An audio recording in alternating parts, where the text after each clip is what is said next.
Hello, and welcome to this month's Simon Says Expert Series. My name is Dr. Rohan Maniar. I am an assistant professor of clinical medicine and medical oncologist who specializes in lung and thymic cancers here at the IU Simon Comprehensive Cancer Center. And I will be serving as both the moderator and speaker for this session. Joining me for this discussion, we have Dr. Patrick J. Lair, Distinguished Professor of Medicine, Director of the Center for Global Oncology and Health Equity, and leader of the thymic tumor research program here at IU. His research in thymic tumors has been recognized with the Exceptional Service Award by the Foundation of Thymic Research and has helped to develop therapies for thymoma, among other cancers. Dr. Lair, happy you could join us today for this session. Well, I'm happy to be here, Ryan. Thank you.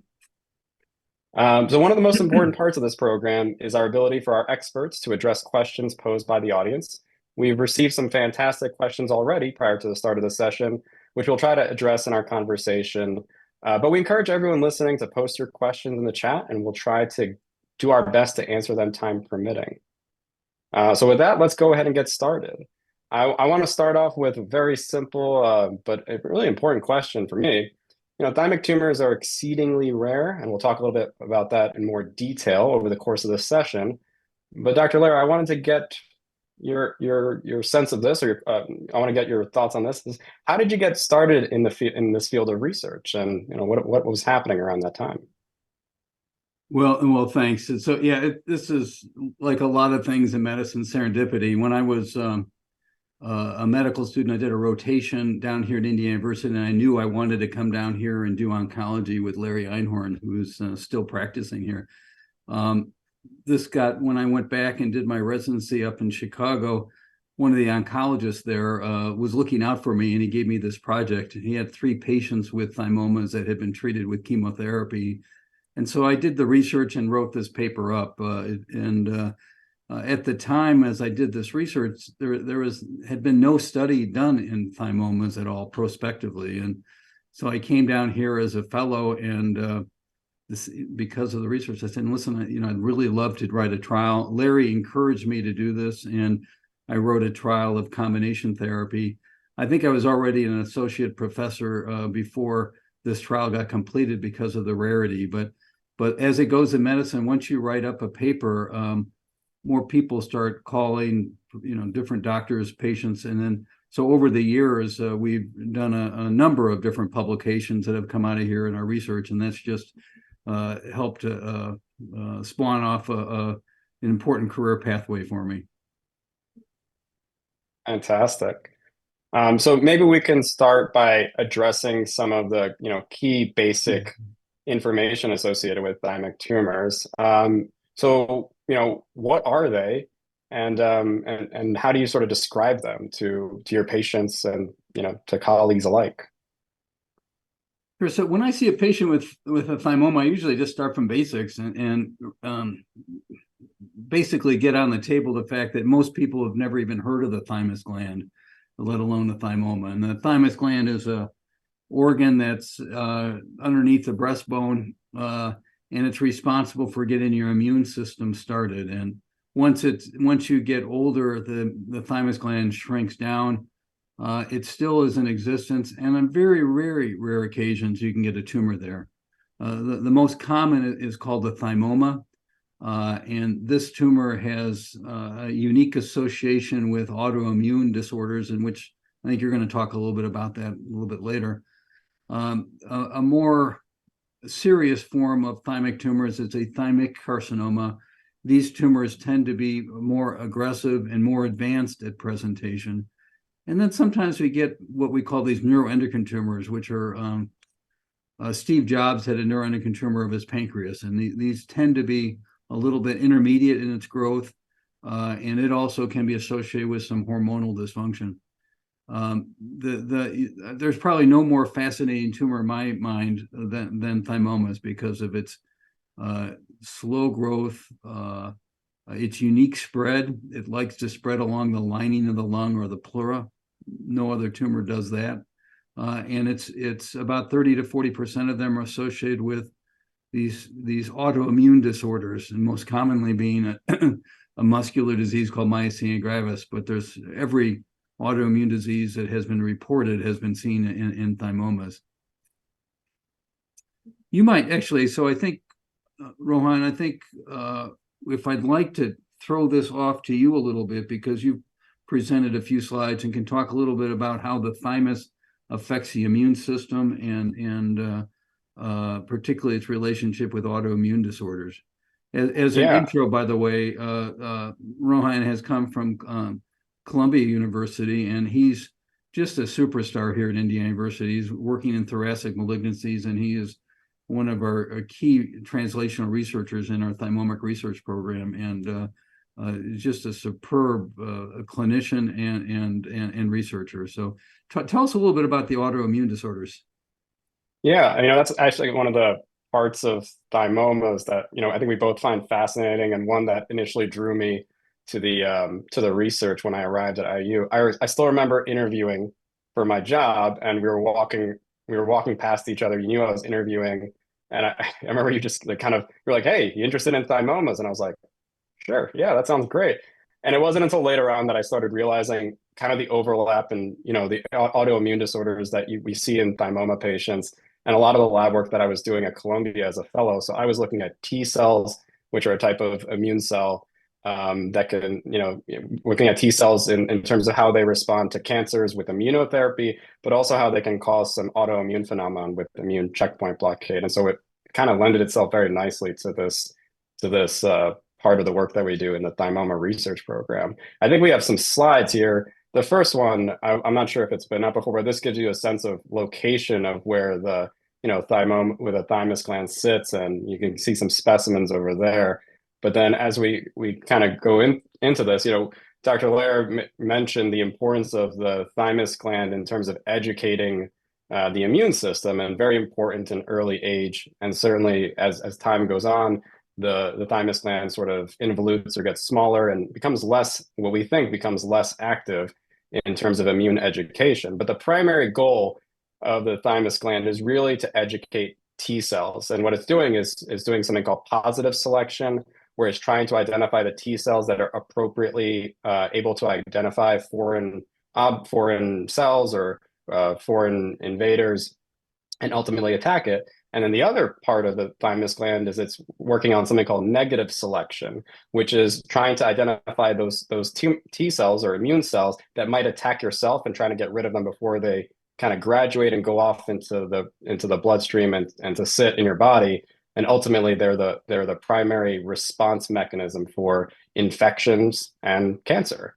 And so I think it's fascinating that the thymus gland serves such an important role, but that ultimately, when you have thymoma or a cancer, it can create this dysregulation where the T cells aren't educated appropriately, and they go out into the world and can sometimes attack your own body. And so this is a schema on this slide here showing how the immune cells go from the bloodstream into the thymus. They get educated, they sort of transform over the course of migration through the thymus, and ultimately become the cells that go out into the world and hopefully protect us from all those bad things that can sometimes occur. But when they're miseducated, they can cause autoimmune disorders, and we see a lot of them in the course of our treatment for thymoma patients. Here's just an example of the list of things of autoimmune disorders we can see in patients with thymoma, and that you can see the list is overwhelming and widespread. I think one of the keys to all this is that when you see us for thymoma, we're going to ask you a lot of questions about unusual symptoms that you may have, because we're trying to sort of piece it together and see if some of those symptoms may be attributed to an autoimmune disorder. Like you said, thymomas and thymic tumors are fascinating and they're unusual. And so we're always looking for those unusual situations to sort of piece together whether it's related to the thymoma or not related at all. It brings up a sort of interesting piece of information that just came out. So an article in the New England Journal of Medicine titled "Health Consequences of Thymus Removal in Adults" was recently published in April of last year. I think I have the headlines right here. But it was basically the investigators of this study were looking at the records of patients who underwent thymus removal for regular routine surgeries versus a comparator of patients who didn't have their thymus removed. And what they came to the conclusion that the patients who had their thymus removed had higher rates of death from all cause. You can see the numbers there, and they found that there were even higher rates of cancer associated with thymus removal. This study was reported in a number of popular media outlets. It drew a lot of attention, particularly amongst thymic tumor researchers. I can tell you from our annual meeting that there's a lot of controversy surrounding this sort of recent publication. So, Dr. Lair, I want to get your thoughts. What were the key takeaways from this article? Has this changed anything you do in terms of managing patients with thymic tumors, and what does this mean for research? Well, as you know, at this international meeting, this was a paper that came out of Massachusetts General Hospital, which is a very well-respected hospital. At the meeting were several people who were on staff. One of the head surgeons from Massachusetts General, who has done a lot of work on thymomas, they were not co-author. All of them basically said we were not a co-author on the paper, but they all bashed this paper mercilessly. It was really, I've never seen something like that. So they from their own institution didn't like this. And part of what they said is that this was a retrospective analysis. The people that they included in the thymectomy group, people that had thymus resections, were people, some of them had thyroid surgery. And although they begin with the same three letters, they're drastically different organs. The thyroid you feel up here in your neck, the thymus is beneath the breastbone. And so there was questions about how these groups were analyzed. Having said all this, what we know is if you're born without a thymus, you have no immunocompetence, and you're going to usually die from overt infections within a few weeks of birth. So the thymus gland is critically important as an infant and a young adult. And as you mentioned, we tend to think it doesn't do that much as an adult. This actually, I think, asks us to ask the question, does it really play a role in maintenance of T cells as an adult? And I think it gives us an opportunity to study this a little bit better. And so what we're doing here at IU on patients who are undergoing surgery, we're looking at some immune factors like their immunoglobulins and their T and B cells, and seeing what they look like before they have surgery. Many of them have deficits even before we have surgery. And then we'll look at it afterwards. My sense is that the thymus gland still has some function even as an adult. I don't think that it is at all. I do not think that this means that if you have a thymoma or thymic carcinoma that you shouldn't have surgery to remove it. But I think it will give us a better understanding about how this gland works, which is still a mystery to many of us. Yeah, I think it's absolutely fascinating that, despite everything we know about the immune system, we still really don't have a lot of information about how the thymus really plays a role in that education pathway as adults, or what the consequences are, despite this article showing some pretty provocative consequences of removing the thymus gland. So I think I echo the same sentiment. I think it just speaks to the importance of us doing really good research to try to answer some of these questions that have been posed since the last 100 years. I think has been discussion about what the thymus does in the immune system and its contributions to the immune system. I'm gonna shift gears for just a second, and I want to get your take on a patient coming in with a thymic tumor or a possible thymic tumor. What does that process look like, and what are the potential treatments for that? So when a patient comes in with a thymic tumor, we typically stage them. Now let me go back a second. The typical presentation of a patient with thymoma comes in one of three ways. One, that they may have an X-ray done for some other reason. They may have pneumonia, cough, or chest pain, and they get a chest X-ray, and there's a big thymus mass there. Sometimes the mass is so big that it causes chest pain or pressure or blocking the blood vessels, and about a third of the patients present that way. And about a third of the patients may present because they have an autoimmune dysfunction like myasthenia gravis. So it's so autoimmune dysfunction sometimes pulls you into it, serendipity because of an X-ray taken for some other reason, and sometimes the tumor is so big that it's causing some local symptoms. So just like every other cancer, what we do is stage them. Now, for thymomas, basically, it's rare for it to spread outside of the thoracic cavity, the lung area. So a chest CT scan is done, and we look at this with our surgeons, and we look at the tumor and see if it looks like it's very well encapsulated. And if it looks like it's small, encapsulated, you can actually see a tissue plane around it, then that patient would go to surgery. Now, if it's a big, huge mass, doesn't look like it's can be resected, we'd want to do a biopsy. We'd put a needle through the chest, a biopsy, to make sure it's not another tumor, because sometimes these things present as lymphomas or germ cell tumors, which is a form of testicular cancer. And so, but if it looks like it's small and encapsulated and it looks like a thymoma, we would just take him to surgery. If this tumor is more locally advanced, we would give chemotherapy, and we can talk about that in a little bit, but chemotherapy to try to shrink it down, and then send them to surgery to remove it. If it is already spread when they've come in, then we would just do chemotherapy with really out the thought of doing a surgery. Radiation comes in to play when we do surgery, and the surgeon cuts out the tumor, but there may be a margin that's close or compromised by the tumor, and we would give postoperative radiotherapy. So that's basically a lowdown about how we treat them. And you mentioned one particular thing, in terms of the staging, it involves getting radiographs to assess the extent of disease. One of the things that I've noticed is that, because of the rarity of thymic tumors, sometimes the diagnosis, looking at the tissue histologically, can be very difficult. And that may be a commentary on experience. So we tend to rely heavily on our pathologists who have, years of experience in seeing thymic tumors, to help make that diagnosis.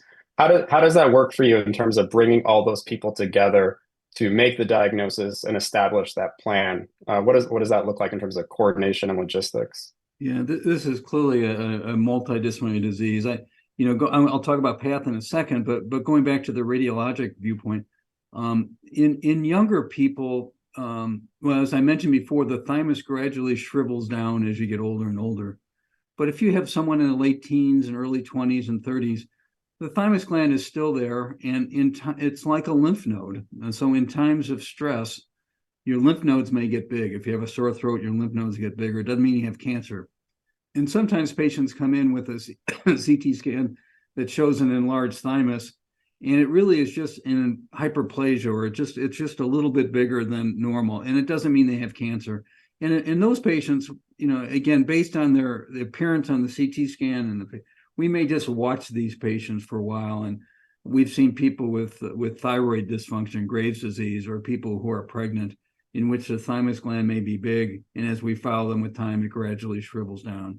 So that, again, this is working with the radiologist. Sometimes an MRI is done, which can actually help you discern whether or not this is a solid mass that we would see in a cancer, or more of just hyperplasia that we would see in benign disorders. In terms of the pathology, yeah, it can be tough. We've had patients over the years who were diagnosed with a thymoma, and when our pathologist looked at it, it turns out it was Hodgkin's disease or a non-Hodgkin's lymphoma. So working with them is important. But even among specialists, there was a study done several years ago through this International Thymoma Interest Group, in which we had people who studied thymic tumors got together, and they reviewed a bunch of blind specimens, the specimens without any history. And there was disagreement on about a quarter of the patients, where these guys who do this for a living would disagree just by looking at the slide. So a pathologist who may only see one of these every year or two, there's a good chance that he may not be as good as someone who's seeing one or two a week. And even those who are seeing one or two a week also have disagreements with other pathologists. Yeah, I think it really speaks to sort of the art behind the science in terms of experience lending itself to making the right diagnosis.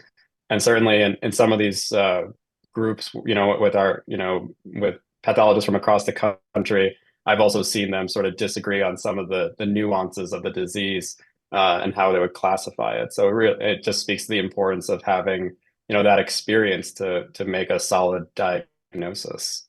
Yeah, let me jump in with one other thing as you bring it up, because I was at a meeting many years ago with some pathologists, and it was a little bit like watching the Housewives of New Jersey. They were just fighting, and it was really pretty crazy. But there used to be a term called benign thymoma, and some of the thymomas, particularly this WHO type A and AB, tend to be very, very indolent.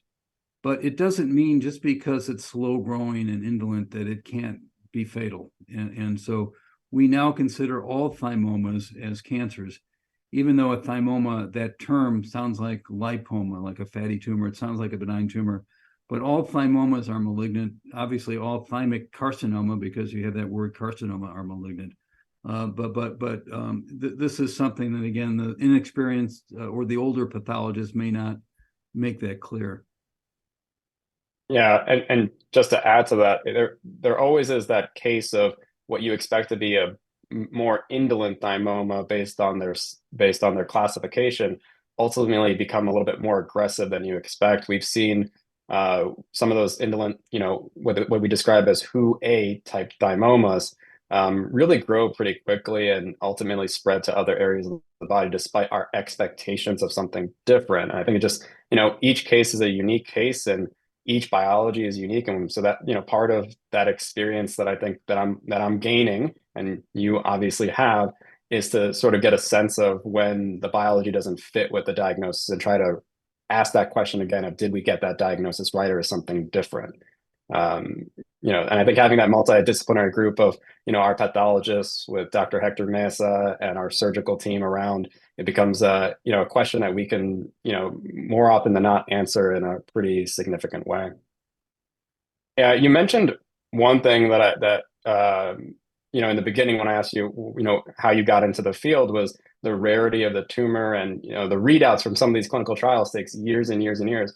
What are the challenges with doing research in the field of thymoma specifically? This is actually a question that was brought up by one of the audience members prior to the session. Yeah, so doing clinical trials are so important for everything in cancer. And just as an aside, the American Society of Clinical Oncology several years ago were trying to come up with a mission statement, and one of the statements was that clinical trials is a standard of care for patients with cancer. And there was a lot of pushback, and finally they said basically clinical trials are the standard of care. Until every patient is cured with cancer, we need to be pushing the envelope and finding better treatments, and those, even with effective treatments, finding those with less toxicity. The typical way we do a clinical trial is that there are phase 1 trials in which we look at the drug and trying to find the right dosage. Phase 2, you know what drug or combination of drugs you want to use, but you don't know how truly effective it is, or if it is effective in patients. So these are trials in which you might treat 30 patients all with the same dose or the same combination at the same dose of patients, and then see what the results are. If they're promising, if they look good, or if they look better than what we historically had seen, then you would do a randomized trial where you compare the newer treatment to the old standby treatments. And these kinds of trials, these randomized phase 3 trials, have really shaped how we do oncology. For example, in breast cancer, we now know that we can just do a lumpectomy and give radiotherapy as opposed to doing big, huge mastectomies. The problem in thymomas is that the number of patients throughout the United States with thymoma is less than a typical trial for breast cancer in a randomized phase 3. And so there has never been a randomized trial conducted in thymomas. Unlikely there will be, because in most situations, most institutions are only going to see 1 or 2 patients a year, and it makes it tough for that institution to write up a study waiting for that one patient to show up. And so What we have the luxury here, we see more patients with thymic tumors than probably any place else in the world. But even here, we have some difficulty. But we can do phase 2 trials in which we can test drugs or combinations of drugs in a group of patients. But ultimately, that makes the progress so slow. And so I think, actually, I want to tip it back over to you, Rohan, in terms of some of the research. There's a new grant that we have called and it's stipulated on the gift, but we have learned from the tissue bank and from our ability to collect patients to do analysis of the genetics behind the tumor, and these understanding the genomics of what triggers a cancer to grow allows us then to potentially find new targets in which we can treat them. And with that, we need to have novel ways of doing this. So I know you have a couple slides. Why don't you share that with us? Yeah. So before I do, I will say, coming from a busy New York institution for training, I can tell you I saw one thymoma case during the entire 3 years of training. My faculty member told me to read up your paper to get a better sense of what to do.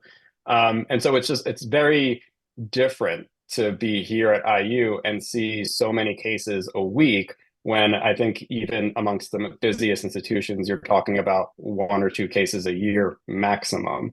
And so that obviously makes clinical trials very difficult. I will say to add to the difficulty of doing studies in this population is that even if we find effective drugs, a lot of times there isn't a monetary incentive from the companies to bring that drug through to development, just because of how rare the tumor is. And we know that, drug companies have a financial responsibility. And so, developing drugs that ultimately don't have a place in any other tumor types can make it very easy for them to sort of put it on the shelf, or, discontinue drug development. And I do see, situations, we've had situations where drugs that look really promising, we just can't move forward with because there's not enough support.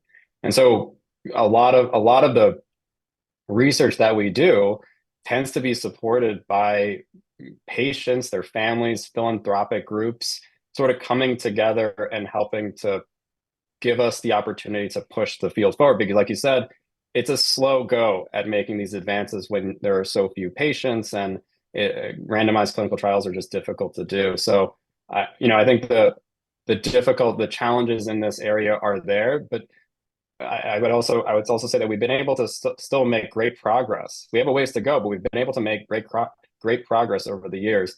And so that's one thing that we're really excited about, is continuing to move it forward. I will talk about what the future direction holds, but I want to talk about one of the seminal research papers and seminal research studies that you were a part of before I showed up. And this is a paper that you published with Milan Radovic, formerly of this institution, looking at some of the genomic aspects of thymomas. Can you just give us a little summary about what this showed, because it was foundational in terms of our understanding of thymic tumors? Yeah, just as a backdrop, around the turn of the century, Francis Collins basically dissected all the genomes of a normal cell. They embarked on a project called the Cancer Genome Atlas, in which they were able to look at a number of different types of cancers. Typically, they took the primary, the original cancer, and studied it and looked at the genetic and genomic landscape of these tumors. They looked at breast cancer, lung cancer, pancreatic cancer, colon cancer.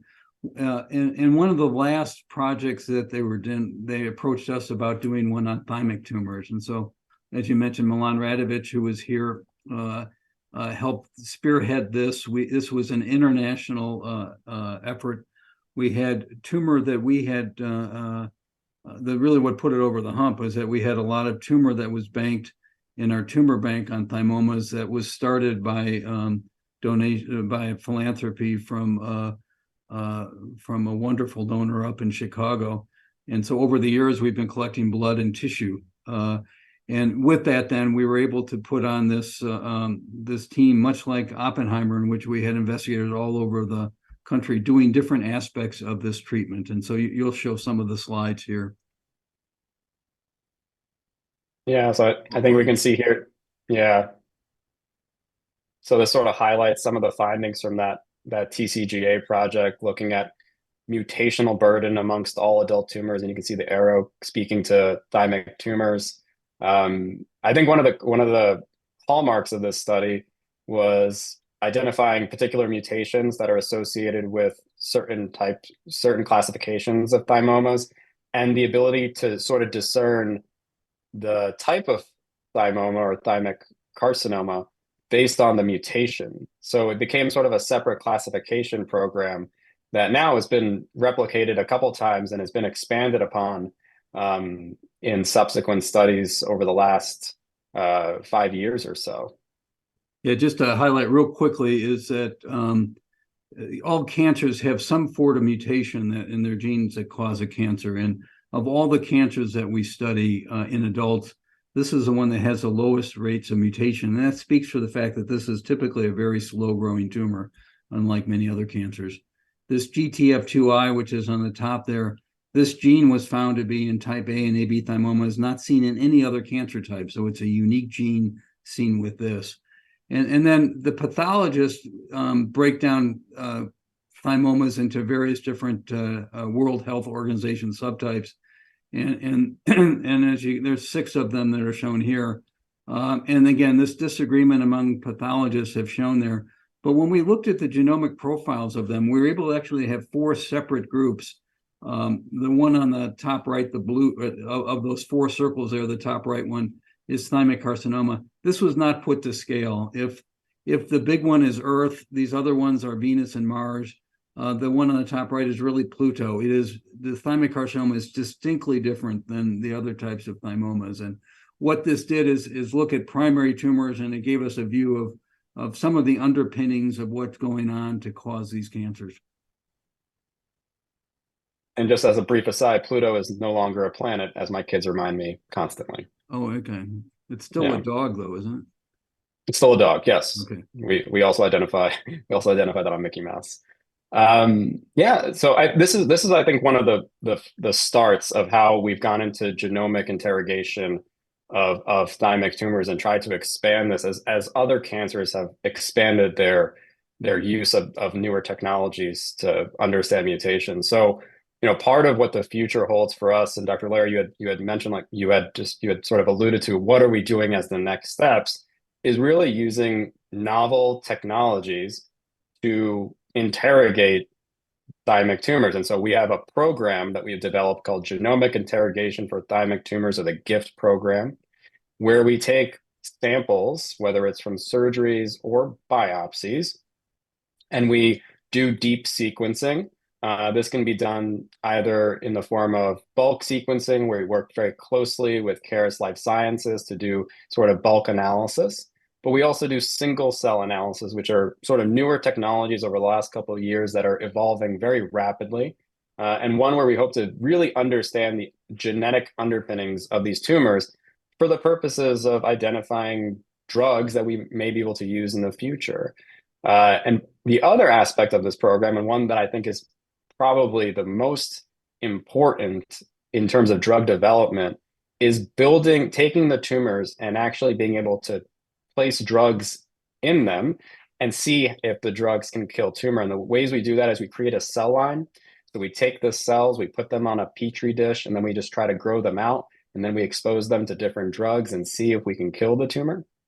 The other way we're doing it is we implant tumor samples into mice, and then we look to see how they grow, how they modulate the environment around them, and also test drugs to see if we can get the tumors to shrink or completely go away. And so this all is in the purpose of developing highly active drugs that we can then bring into the clinical trial setting to improve the lives of patients. And so this is one of our, one of the benchmarks in our research program to find new drugs or old drugs that may work in thymic tumors and try to bring those to patients and provide some benefits if we can.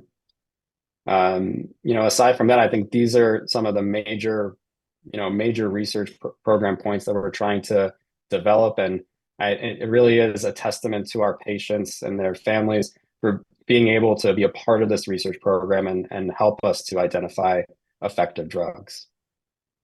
I just want to put an exclamation point on this. We have done some of this stuff, creating these cell lines where we can test drugs on there. And in doing that, actually, we did identify a couple pathways that were important. One was what they call the STAT3 pathway. The other one had to do with the PI3 kinase. And we showed that these, if you block those areas, tumors can regress. And that led us to approach different companies. And we did do some clinical trials with both of these agents that showed indeed in humans we could get the tumors to shrink down.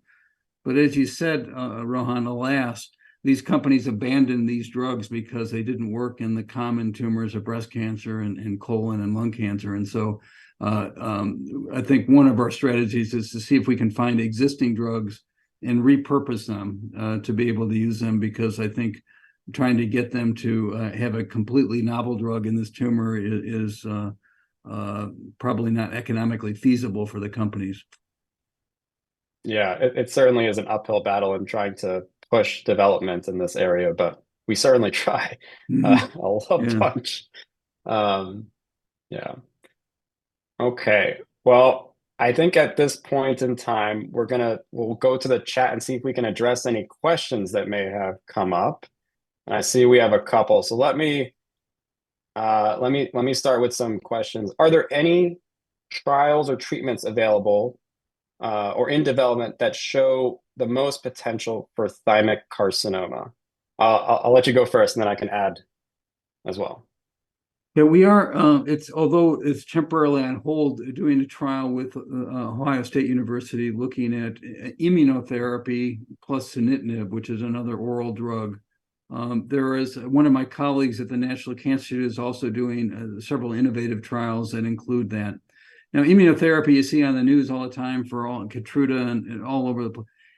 It is a very useful across the board kind of treatment. However, in thymic tumors, only about a 20 to 25% response rate. In thymomas, we tend not to do immunotherapy because one of the side effects of this immunotherapy is that it can cause autoimmune disorders.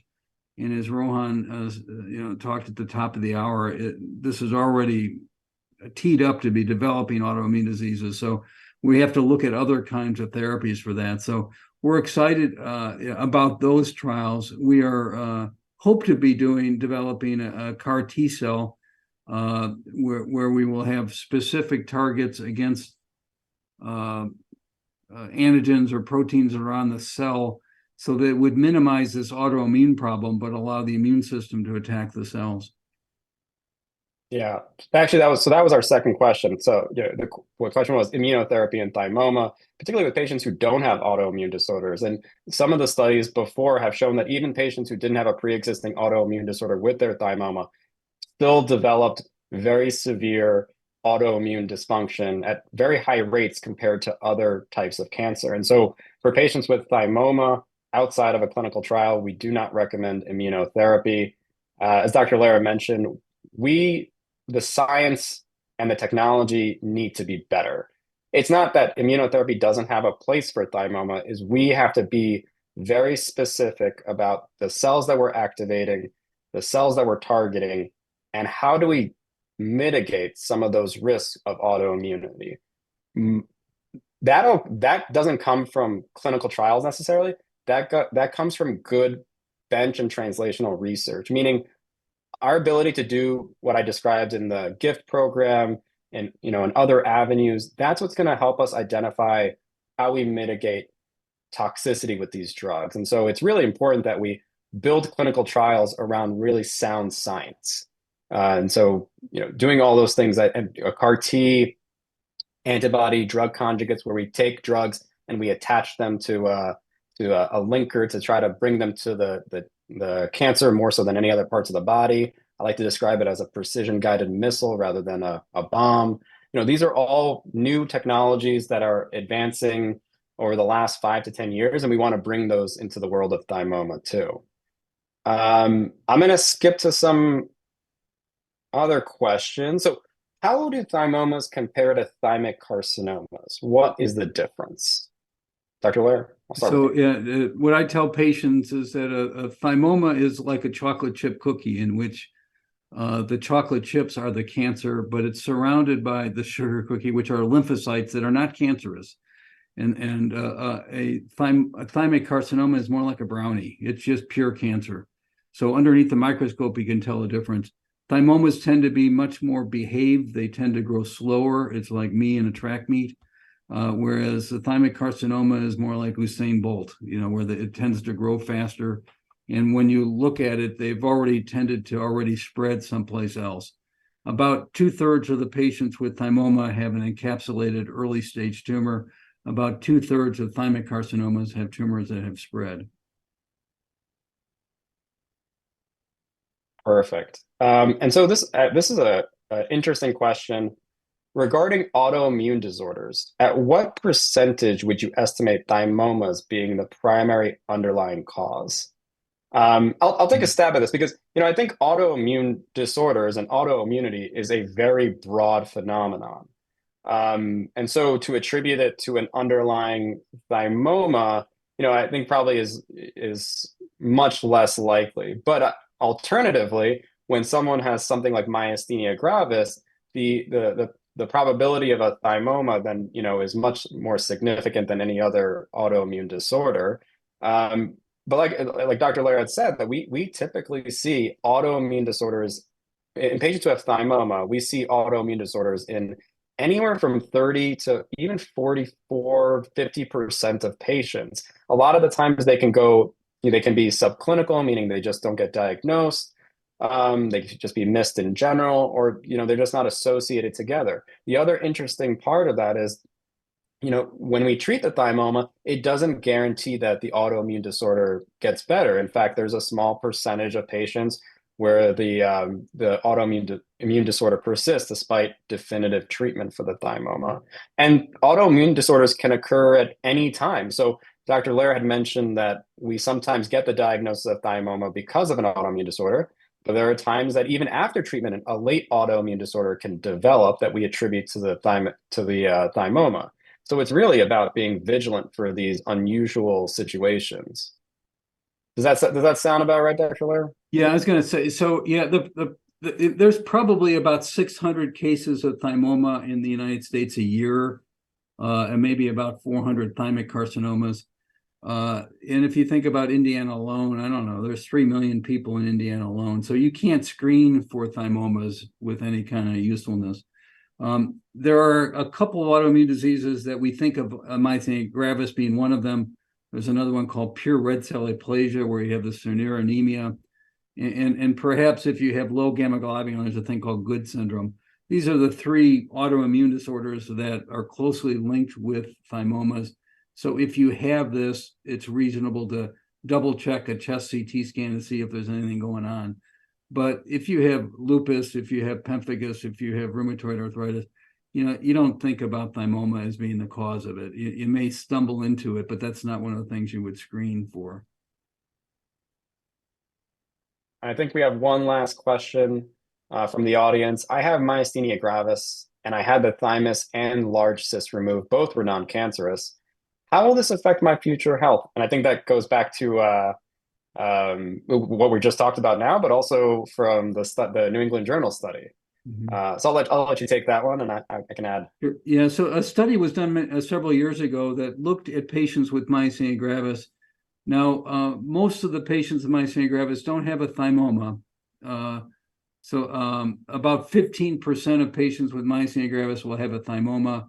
Most of them have this thymic hyperplasia, but they showed that if you remove this, that it has a substantial improvement in the symptoms of myasthenia gravis. The majority of them will have improvement. So this is a standard approach for patients with myasthenia gravis.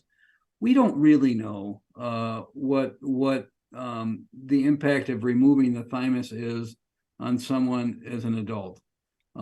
This was a retrospective review in the paper that suggested there may be a difference. What we need to be doing is a prospective analysis of looking at the immune system before the surgery is done and afterwards, and following people with time. I suspect that those who have had a thymus removed may have a slight alteration in their immune system, but it doesn't mean that you shouldn't have had it done for your myasthenia gravis. It's absolutely appropriate to do it for there. And I would have no problems if you had heart disease and they had to take the thymus in order to get to the heart. So I think this is provocative, but we have to understand it. I suspect this is a little bit like the literature about drinking coffee or drinking red wine. Sometimes we see epidemiology studies that say it's good for you, and other times it's bad for you. We're going to just need to do a really good study to sort this out. Yes, I still have an existential crisis every time I try eating eggs, whether it's really good for me or not. Same with the Mhm. coffee. Right. But yeah, like you said, I think it's, we're constantly evolving in our technologies. These are questions that we can answer and we should answer. I think it's just a matter of time before we get to the root of, what are the consequences of the things we do, and how big, what's the tone of that concept? How severe is it really? So I think, a lot of open-ended questions that we can address in the future. I know you're going to But wrap up, Rohan, but I just want to make a comment. I have been blessed with this because thymoma patients tend to live a long time. I've been blessed with, well over 1,000 patients with these tumors that I've seen over the years, and they're the kindest, wonderful people. And I am so grateful for many of you who have contributed to our Thymoma Research Fund, and it's allowed us really to be at the cutting edge of this disease. And you are part of all this research. You guys have really contributed to it, and thank you for that. Thank you for donating tissue and blood. And we're gonna get a cure for this. We just have to get a little bit farther along here to do it. yeah, I absolutely echo those sentiments. It was that annual meeting where I saw just, there was almost as many patient advocates and patient representatives as there were researchers. I think speaking to just how passionate people are about thymic research, in a way that I just really haven't seen anywhere else. So I feel exactly the same way. But with that, thank you all for joining us for this month's Simon Says. You can find the recording on today's session and information about upcoming sessions at cancer.iu.edu/Simon Says. And with that, we'll wish everyone a very healthy and happy day. And it's apparently very sunny outside, so I'm going to try to get some of that sunlight too.